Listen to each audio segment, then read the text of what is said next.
এই সপ্তাহ খুঁটে মুটে নিয়ে এসে তো বেছে মিছে খায়।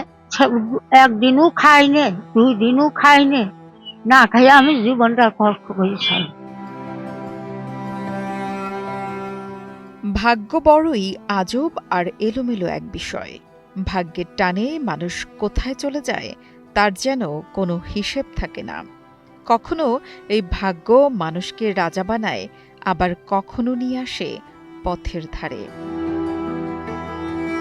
এমনই ভাগ্যের নির্মমতায় গ্রামীণ বাজারে বসে আছেন ৭০ বছরের বৃদ্ধা।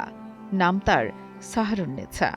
বয়সের ভারে অনেকটা নুয়ে পড়লেও জীবনযুদ্ধ চালিয়ে যাচ্ছেন। এটাই যেন নিয়তি।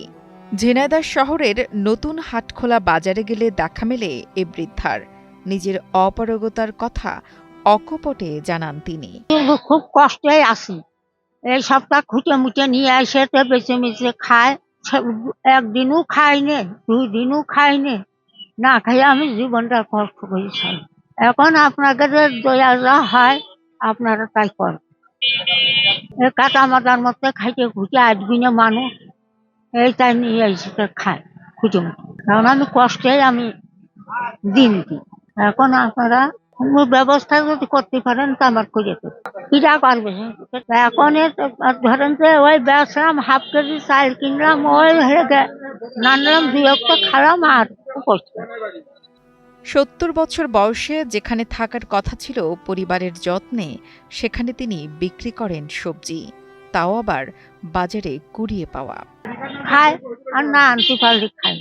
এই জীবনটা আমার এই কষ্ট করতে মানসি দেয় খায়, এখন আমি চলতে পারি না। এখন কি করবো? এখন যা যেটুক পারি সেইটুক করে খাই আমি। এখন পেটে তো ভাত দেখতে না দিয়ে তো বাঁচতে পারবো না। আমি ভূমিহীনে থাকি মেলা দিনতে, প্রথম ঘর পাইলাম, ওখানে থাকলে এটা তুলে মুলে নিয়ে এসে বেছে মিছে খায়। পানি খাচ্ছি তারই মতই হয়েছে, কি করবো? এখন আমি এখন যে হালে চলি সেই হালে তো নিয়ে খাই। ওই প্রচুর শাক মা কাজার মধ্যে তুলে নিয়ে এসে তাহলে খায়, হাঁটতে পাইনি, আলু পর ঢপ ঢপ করে পড়ে। এখন কি কর, এখন পেটে খিদে না দিলি করতে হচ্ছে, না করে তার পাচ্ছি না।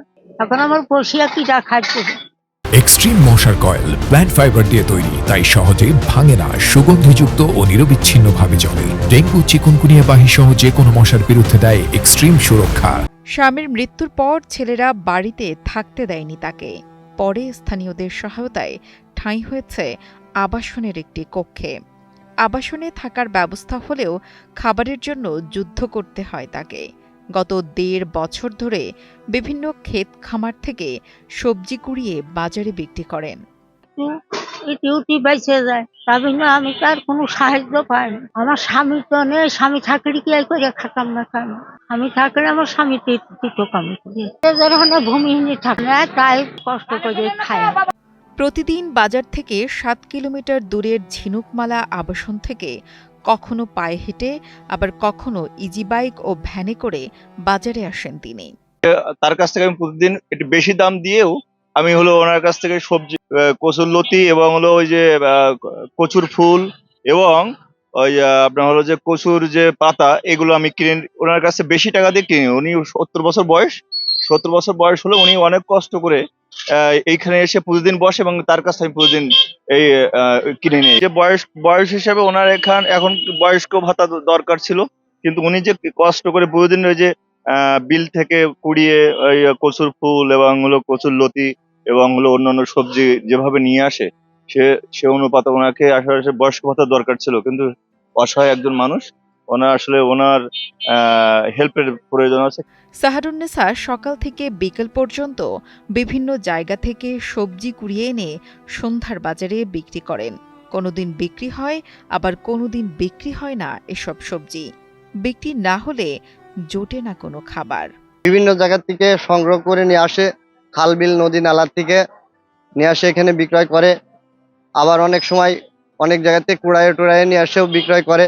যদি বিক্রয় হয়ে যায় তাহলে হলো, আর যদি না হয় তাহলে ফেলায় থেকে চলে যায়। এই মহিলাটার বয়স 60 থেকে 70 বছর বয়স হবে। তো এইভাবে করে তার দিন যাপন। তো অনেক দিন ধরে আমাদের কাছে আছে, বেচা কিনা করে। মনে করেন যে সে একটা অসহায় মানুষ, তার সত্যিকারের একটা হেল্পের প্রয়োজন। ক্রেতারা তাকে অনেক সময় দামের চেয়ে বেশি টাকা দিয়ে সহযোগিতা করেন। তবুও ৭০ বয়সী এই নারীর কষ্টের দিনগুলো যেন শেষ হচ্ছে না। জীবনের এই পড়ন্ত বেলায় তার প্রয়োজন একটু উষ্ণ ভালোবাসা মাখা জীবন। অরিত্র কুণ্ডর পাঠানো তথ্য ও ভিডিও চিত্রে ডেস্ক রিপোর্ট, কালের কণ্ঠ।